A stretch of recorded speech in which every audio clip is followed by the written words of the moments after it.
No hay nada más triste que un soslarón al borde del agua. Eso decía siempre la abuela Celia, mientras miraba por la ventana de la cabana.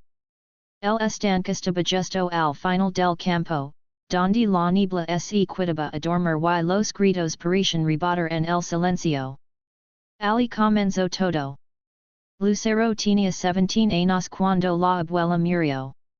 La encontraron de rodillas frente al sos más viejo del estanque, con los brazos extendidos hacia las ramas que colgaban como lágrimas verdes. Tenía el corazón fuera del pecho. Literalmente.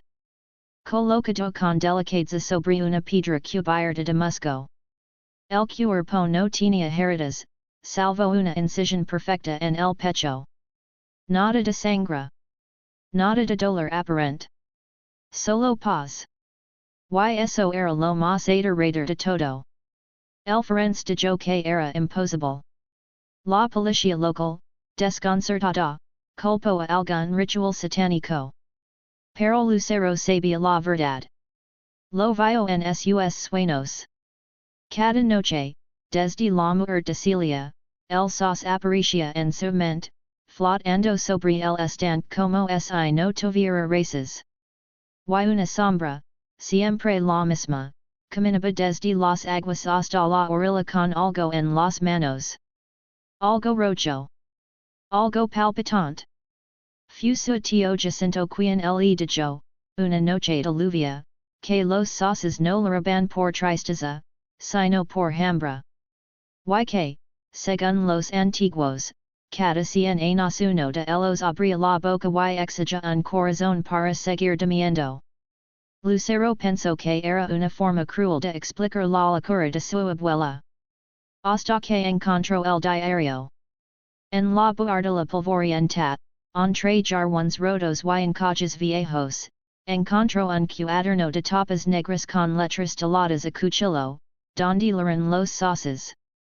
Las primeras páginas hablaban del amor de Celia por un joven llamado Emilio, desaparecido en 1948. Decía que fue el sos quien se lo llevó. Que cada noche lo escuchaba llorar desde el fondo del estanque. Que un día lo vería salir, completo, joven, igual que antes, le daba algo a cambio. Lucero no quería creerlo.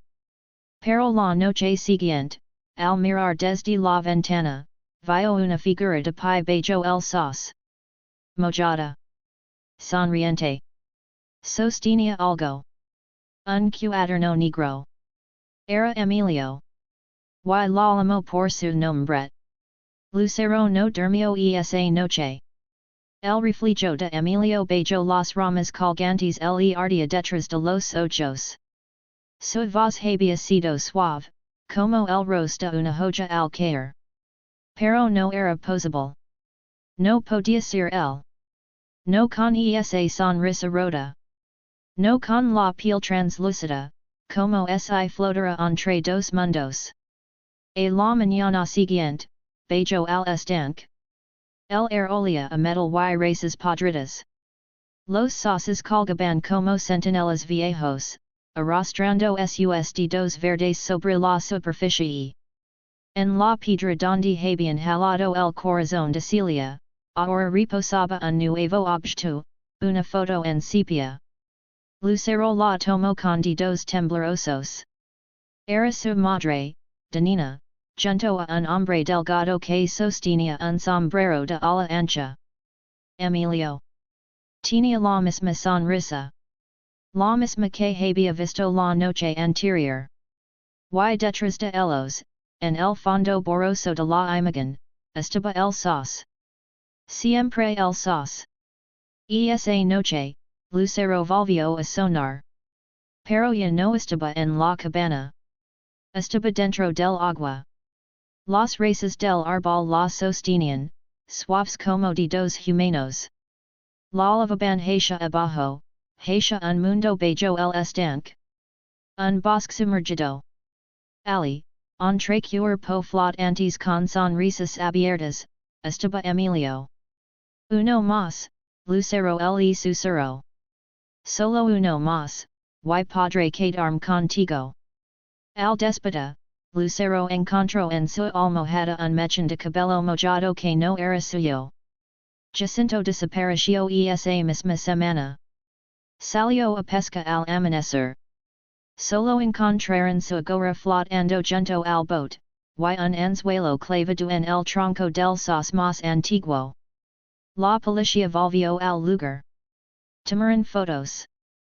Hicieron preguntas. Lucero solo miraba las ramas. No había viento, pero se movían. Como si relamieran. Esa noche, Lucero regresó al diario de Celia. Las últimas páginas estaban empapadas, ilegibles. Pero había un dibujo, el sos con boca, abierta, como un útero hecho de madera y lágrimas. Y junto a él, una inscripción en latín, sanguis pro amor, radix mane. Sangre por amor, la raíz permanece. Lucero sabía lo que debía hacer. Sabía lo que el sos pedía. Pero también sabía que podía negociar. Que quizzes, solo quizzes, había otra forma de romper el ciclo. Esa madrugada, se cortó la palma de la mano. Camino hasta la piedra del sacrificio y dejó caer su sangre sobre la superficie y cubierta de musgo. Espero. El sos se estremeció. Y algo salió del agua. La cosa que salió del agua no era Emilio. Lucero lo supo apenas lo vio arrastrarse desde el borde del estanque, envuelto en algas y barro, con el rostro cubierto de telarañas verdes y los ojos estaban vacíos. No blancos, no podridos. Vacíos. Como si el alma hubiera decidido no regresar. El cuerpo se doblaba con dificultad, como si no recordara del todo como camina. Era alto, con los pómulos marcados y el cabello pegado al cráneo. Parecía Emilio. Pero cada movimiento era errático, torpe, como una marioneta atada a hilos sumergidos. Lucero dio un paso atrás. La sangre gotaba de su palma, dejando pequeñas flores rojas sobre la piedra. Emilio. Susurró. La criatura se detuvo. Levantó la cabeza lentamente, y algo brilló en su boca. No dientes. No lengua. Agua. Agua constante, fluyendo hacia afuera, como una fuente rota. Fuiste tú quien me llamó de yo, con voz de ecos, con una tristeza imposible. Pero no soy quien crees. Lucero temblaba. Su espalda rozaba la corteza del árbol. El sos, silencioso, parecía contener la respiración. ¿Qué eres entonces? La figura sonrió, con la misma tenura rota que recordaba del sueño. Soy lo que cuido, cuando Emilio dejó de luchar. Celia había escrito sobre esto. Lucero lo encontró en una página escondida, doblada dentro de la funda del diario. No estaba escrita a mano, sino a máquina, con manchas de humedad que borraban palabras enteras. El estanque no lo retuvo. Fue el sos. Yo lo six. El habló. El prometió que la pena desaparecería. Que el olvido es mejor que el dolor. El aceptó. Y entonces el árbol lo comió. No su cuerpo. Su nombre. Su historia. Su luz. Lo que salió después no era Emilio. Era su eco. Su reflejo triste. Lo que quita cuando el amor se convierte en barro. Lucero cerró los ojos. Quiso imaginar a Emilio joven, en los brazos de Celia, riendo. Pero la imagen se deformó. Siempre aparecía el agua. Siempre el sos. Siempre el dolor de algo arrancado antes de tiempo. La criatura la seguía. No hablaba más. Solo observaba, con su boca siempre vertiendo agua. Dormía bajo el sos, abrazado a sus races, como un hijo inútil que nunca terminó de nacer. Y lucero, contra todo instinto, comenzó a cuidarlo. Le dejaba comida. Le dejaba ropa seca, aunque nunca la usaba. Le hablaba. Le leía fragmentos del diario de Celia, por si quitaba algo, algún hilo invisible que lo atara de nuevo a este mundo. Una tarde, el laro. El agua de sus ojos no era transparente. Era espesa, verde, como el limo del estanque. Pero lucero lo abrazó. Anque olía a podredumbre y despedida. Y entonces el dijo. Puedo mostrar el lugar donde encanta. ¿Quién? Preguntó lucero. Celia. Esa noche descendieron. El sos los abrió. Literalmente. Su tronco se partió como una boca vieja, cubierta de musgo y dientes de races. Lucero sintió que el aire cambiaba. Todo olía a placenta, a humedad de tumba abierta, a historias sin contar. El interior del árbol era un túnel. Respiraba. Palpitaba. Y al fondo, muy al fondo, Celia cantaba. Su voz era dulce, como arroyo de cuna. Lucero no la veía, pero sentía su presencia. Una tristeza cálida. Una ternura perdida. ¿Por qué estás aquí? Preguntó. Porque lo ame demasiado respondió Celia. Porque trate de devolverlo. Y ahora solo puedo esperarlo. Lucero cayó de rodillas. Entonces no está perdido? No. Está dormido en el sos. Pero cada vez que alguien de su sangre, su sombra despierta. Y otro lo ama, el ciclo comienza de nuevo. Lucero entendió. Amar a Emilio era perderlo de nuevo. Una y otra vez. El sos no se alimentaba de corazones. Se alimentaba de la esperanza de recuperar a los muertos. Cuando salió del árbol, la criatura ya no estaba. Solo quedaba el cuaderno negro, abierto en una nueva página que no había visto antes. El amor verdadero no rescata. Sostén la memoria mientras se hunda. Y algunos soses, lucero, leran porque lo recuerdan todo. Las semanas siguientes fueron un tormento para lucero. La criatura que había emergido del sos no volvía a aparecer, y el cuaderno negro permanecía abierto en la misma página, como si esperara que ella descifrara un mensaje invisible. Pero lo que más la perturbaba era el silencio del estanque. No había más susurros, ni llantos, ni agua que corriera sin sentido. Solo un olor a humedad y tierra vieja que se filtraba en cada rincón de la casa, como si el sos mismo hubiera decidido seguirla. Una noche, mientras la niebla se espesaba hasta cubrir los campos y las copas de los sauces, Lucero decidió regresar al estanque. Llevaba consigo una pequeña lámpara de aceite, una manta gruesa y el diario de Celia, que había estudiado hasta el cansancio. Al llegar, sintió el aire cambiar. El musgo colgaba más pesado de las ramas, y la superficie del agua parecía una piel oscura y brillante. No había luna, solo un resplandor tenue que emergía desde las profundidades. Lucero se sentó en la piedra donde su abuela había dejado su corazón. Cerró los ojos y dejó que el silencio la envolviera. Entonces, como un susurro antiguo, la voz de Celia llegó desde el viento. No todo lo que se hunda está perdido, Lucero. La joven abrió los ojos. El sonido venía de todas partes y de ninguna. A su alrededor, el musgo empezó a moverse, arrastrándose como dedos buscando piel. El aire se llenó de murmullos, voces entre cruzadas que parecen venir de debajo del agua y dentro del árbol.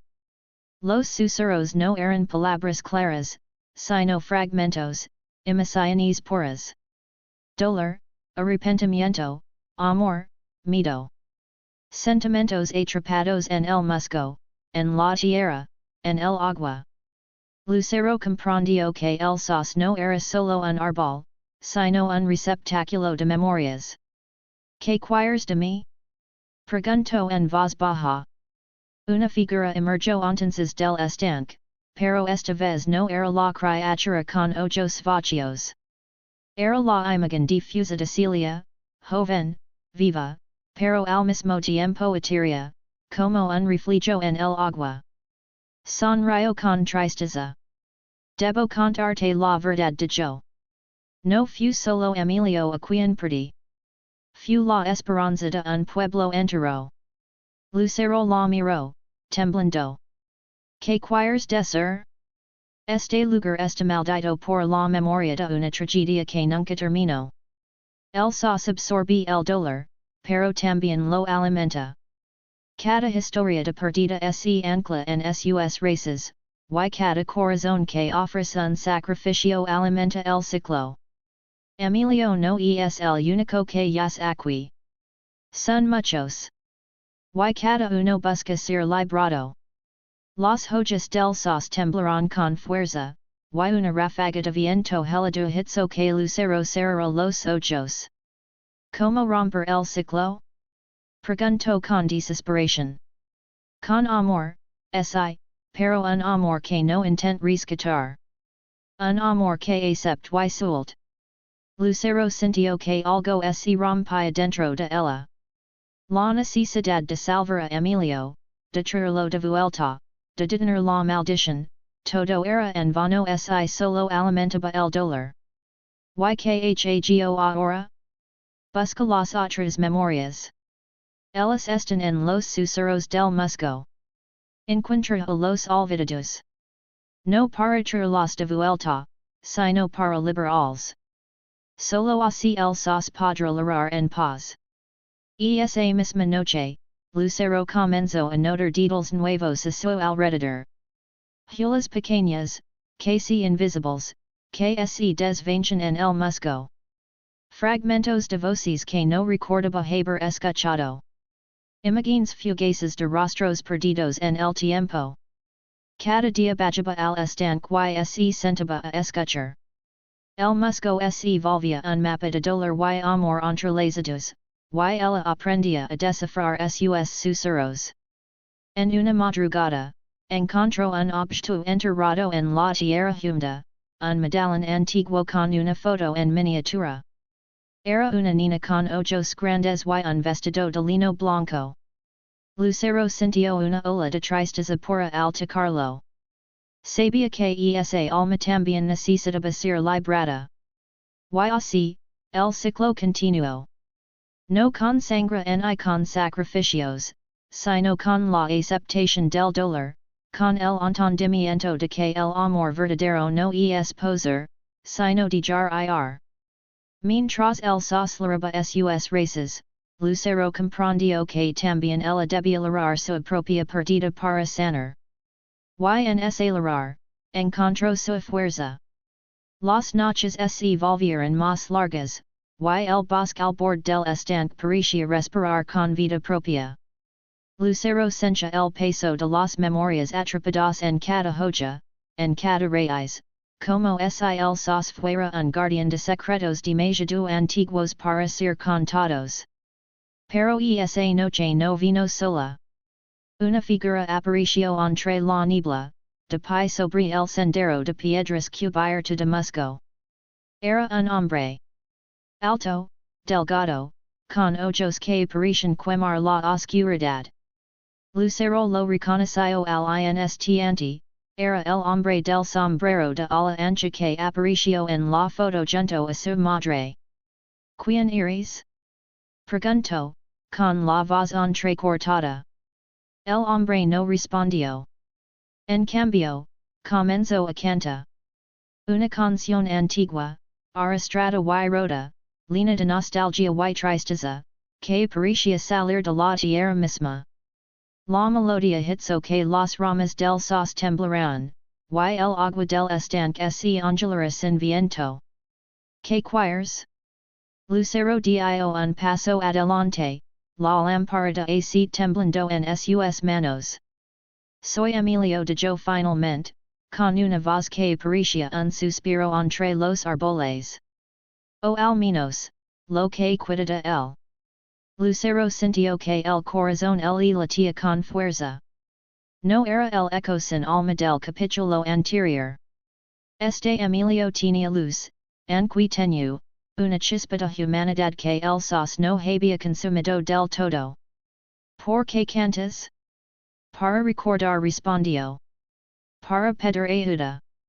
No solo por mí, sino por todos los que el sos ha guardado en su memoria. Estamos atrapados en un ciclo que no entiende el olvido, pero tem la liberación. ¿Qué puedo hacer?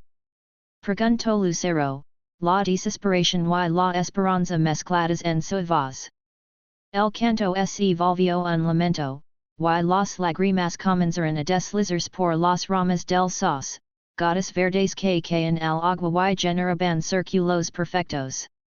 Debes ir a la raíz más profunda de yo Emilio. Ali, donde todo comenzó, está el corazón del sos y el origen de nuestra maldición. Solo enfrentando la verdad, podrá romperse el ciclo. Lucero asintió, decidida a entender la raíz de aquel tormento. Emilio laguyo entre los árboles, mientras la niebla se espesaba y el aire se llenaba del aroma a tierra mojada y hojas podridas. Al llegar a una zona donde el suelo estaba cubierto de raíces gruesas que se entrelazaban como serpientes, Lucero sintió un frío intenso. Ali, en medio de las raíces, encontró una pequeña puerta de madera cubierta de musgo, casi imperceptible. Emilio tomó la mano de Lucero, y juntos empujaron la puerta. Un olor a tierra húmeda y madera vieja los envolvió. Descendieron por una escalera estrecha que crujía bajo sus pies. Al final del túnel, se abrió una cámara oscura, llena de símbolos tallados en las paredes.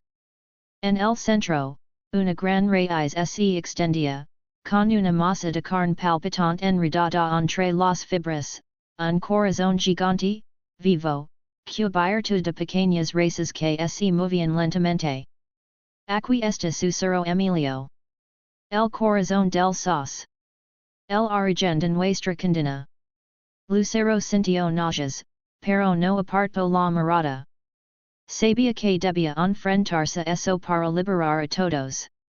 ¿Qué debo hacer?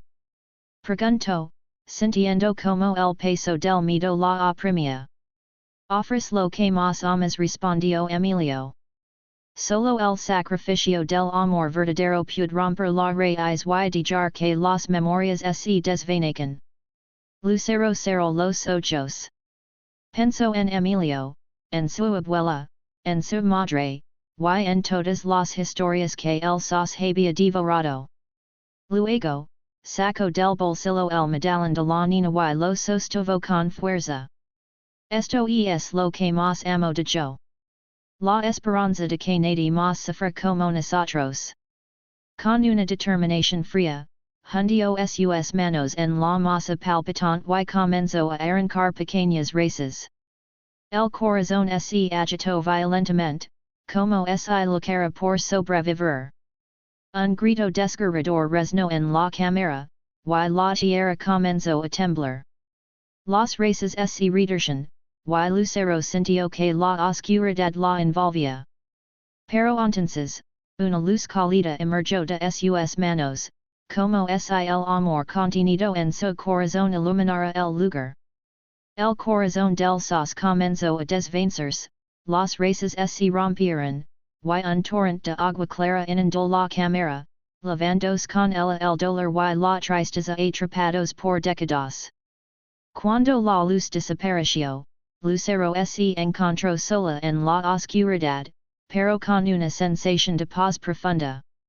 Al salir al exterior, la niebla se había disipado, y el sos las claras, no verdes ni especies, sino agua pura que reflejaba la luna. Emilio estaba asolado, sonriendo con gratitud. Gracias susurro. Por fin estamos libres. Lucero sintió que una parte de su alma se libraba junto a ellos. El ciclo se había roto, y en el silencio que quedó, pudo escuchar el susurro dulce de un amor que no poseía, sino que soltaba. Lucero despertó con la sensación de que algo había cambiado dentro de ella, como si la raíz de su propio ser hubiera sido arrancada junto al corazón del sos. La luz del amanecer se filtraba por la ventana de la cabana, pintando sombras largas sobre el suelo de madera. El air olía a tierra mojada y a hojas marquitas, a un otoño que nunca terminaba. Salió al bosque, al lugar donde antes se alzaba el sos, ahora reducido a un tronco seco, sus ramas caídas y esparcidas como huesos. El estanque estaba en calma, su superficie y un espacio perfecto que reflejaba el cielo gris. El silencio era absoluto.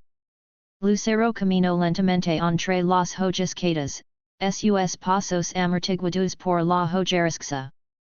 Todo parecía tranquilo, demasiado tranquilo. Como si la naturaleza contuviera el aliento esperando un desenlace invisible. Entonces, entre el crujido de las hojas, escuchó un susurro. No era el viento, ni el canto de los pájaros. Era una voz débil, apenas un murmullo, que parecía surgir del suelo mismo. Lucero. Se detuvo. El susurro volvió, esta vez más claro, como si alguien estuviera justo a su lado. Lucero, no temas. La voz era femenina, dulce y antigua, como un eco de otras vidas. Lucero buscó alrededor, pero no vio a nadie. Solo las sombras alargadas de los árboles que parecían observarla con ojos invisibles. ¿Quién eres? Preguntó, aunque sabía la respuesta. Soy Celia, respondió la voz. Tu abuela. Aún estoy aquí, en el recuerdo, en la memoria que el sos dejó atrás. Lucero sintió una mezcla de miedo y alivio. Había temido perder para siempre a la mujer que le había enseñado tanto, pero aquella voz le daba esperanza. ¿Por qué estás aquí? ¿Por qué no te has ido? Porque el sos no solo atrapó mi cuerpo de Celia. Atrayó también mi alma, mi voluntad. La raíz que Lucero arrancó fue fuerte, pero no perfecta. Algo quedó, un hilo invisible que me mantenía atada a este bosque. Lucero cerró los ojos y sintió un dolor sordo en el pecho. Sabía que aquella cadena era invisible, pero real. ¿Qué pudo hacer para ayudarte? Debes escuchar de Celia. El sos no solo quiere sangre ni corazones. Quiere que su historia se recuerde, que su dolor se comprendido. Solo así podrá descansar. La voz se desvanció, y Lucero se quedó en silencio, rodeada por el susurro constante de las hojas. Pasaron las horas, y Lucero exploró el bosque, buscando señales de lo que su abuela quería decirle. Encontró viejas marcas en los árboles, símbolos tallados con cuidado, y escuchó fragmentos de canciones antiguas en el viento. Al caer la noche, volvió a la cabana con el diario de Celia en las manos. Las páginas estaban llenas de historias de amor, pérdida, y sacrificio. Una historia que no solo hablaba del sos y Emilio, sino también de los antiguos habitantes del bosque, de mujeres y hombres que habían entregado su esencia para mantener viva la tierra. En el margen de una página, una nota escrita con la letra temblorosa de Celia decía, la memoria es el puente entre el amor y el olvido.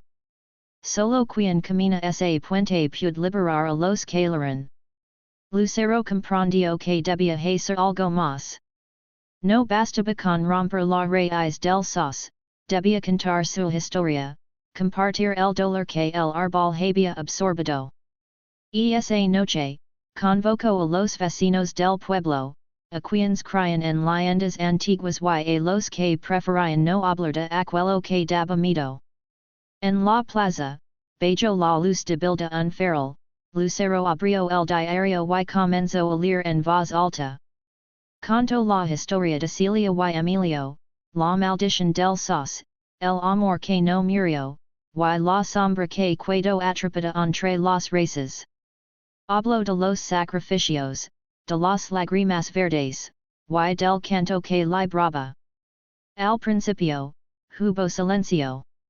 Luego, susurros. Algunos miraban con incredulidad, otros con lágrimas en los ojos. Pero nadie se fue. La noche se hizo testigo del recuerdo colectivo, y poco a poco, el peso que había caído sobre el bosque comenzó a levantarse. Cuando la lectura terminó, Lucero miró al cielo y vio como las primeras estrellas aparecían, brillando con una intensidad nueva. Sintió que una mano invisible le acariciaba el rostro, y supo que Celia estaba allí, finalmente en paz. El sos había dejado de ladrar. El amanecer llegó con una calma engañosa. Lucero se despertó con el corazón pesado, como si el bosque y ella compartieran una misma herida invisible. La cabana estaba silenciosa, pero fuera, en el viejo estanque, algo latía bajo la superficie oscura del agua. Los vecinos del pueblo habían ido a sus casas tras la lectura del diario, pero una extraña energía se quedó suspendida en el aire. Lucero sabía que la historia que había contado no solo libraba memorias, sino que también despertaba fuerzas antiguas, y no todas dispuestas a ceder. Decidió volver al estanque, al lugar donde todo había comenzado y, quizá, donde debía terminar. El viento se levantó suave, arrastrando hojas secas que susurraban como voces lejanas. Frente al agua, los sauces, anqui marquitos, parecían erguidos, con sus ramas tocando el cielo gris como de dos que imploraban. Lucero sacó del bolso el cuaderno negro, el diario de Celia, y lo sostuvo contra su pecho. Había una última página en blanco que temía leer. Un frío intenso la envolvió, y de repente, del agua emergió la figura que ella más temía y más amaba, Emilio. Pero esta vez no era el eco vacío ni la marioneta errante. Su rostro estaba claro, sus ojos llenos de luz y dolor, pero también de esperanza. Lucero susurró con voz firme. He esperado este momento siglos. Gracias por no renderte. Ella dio un paso adelante, temblando, y extendió la mano hacia él. Emilio la tomó suavemente. El sos no muere, solo cambia de yo. Pero la maldición se rompe con el amor verdadero que acepta la perdida y no busca devolver lo que ya se ha ido. ¿Y ahora? Preguntó Lucero. ¿Qué queda para nosotros? Emilio sonrió triste. Queda la memoria, el respeto, y el amor que no aprisiona. El sos nos enseñó a dejar ir, a vivir con la ausencia sin que duela como un puñal. Mientras hablaban, el tronco seco del sos comenzó a humir, y las hojas cayeron suavemente al suelo. Una luz dorada emergió del interior, y un suspiro profundo se sintió en el bosque, como el último aliento de un alma librada. Lucero sintió lágrimas calientes recorrer su rostro, pero eran lágrimas de alivio y aceptación. Te amo de yo sin dudar. Y te dejo ir. Emilio asintió, y con un último abrazo, se disolvió en un brillo que se elevó hacia el cielo, donde estrellas nuevas empezaban a brillar. El estanque volvió a su calma, el sos quedó en silencio. Pero en el air quedó un susurro, suave, como un canto antiguo de despedida. Lucero volvió a la cabana, más ligera que nunca, con el diario cerrado y la certeza de que el amor verdadero no es un lazo que aprieta, sino una luz que libera.